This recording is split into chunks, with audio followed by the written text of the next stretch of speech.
Hello అందరూ ఎలా ఉన్నారు? ఇంతకుముందు అమ్మమ్మ వాళ్ళ ఇంటికి వెళ్ళినప్పుడు తమ్ముడు కరేపాకు చికెన్ చేశాడు. ఆ రెసిపీ ఎలా చేయాలో నేను మీకు ఈ వీడియోలో చూపిస్తున్నాను. చాలా సింపుల్, క్విక్‌గా అయిపోతుంది. మీరు ట్రై చేయండి.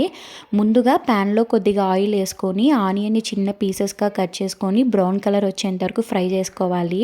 తర్వాత పచ్చిమిర్చి, మన దగ్గర క్యాష్యూస్ ఉంటాయి కదా! అవన్నీ వేసుకొని బాగా ఫ్రై చేసుకోవాలి. తర్వాత ఫ్రెష్‌గా అల్లం వెల్లుల్లి పేస్ట్ కొట్టుకొని అందులోకి వేసుకొని ఒక 5-10 మినిట్స్ దాకా బాగా ఫ్రై చేసేసుకోవాలి.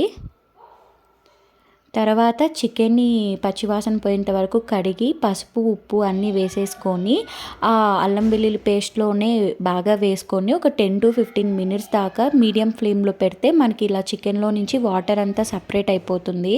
ఇప్పుడు పొడి కోసం అయితే జీలకర్ర, సోంపు, మిరియాలు, తర్వాత యాలుకలు, చెక్క అండ్ ఫ్రెష్‌గా కరివేపాకు అన్నీ తీసుకొని బాగా డ్రై రోస్ట్ అయితే చేసేసుకోవాలి.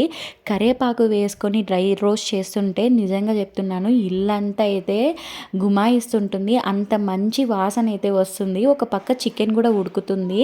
ఇలా ఫైన్‌గా పౌడర్ అయితే చేసేసుకోవాలి. ఇంకా చికెన్ ఉడికిన తర్వాత పైన ఇలా చల్లేసుకుంటే చాలు యమ్మీ యమ్మీ చికెన్ అయితే రెడీ అయిపోయింది.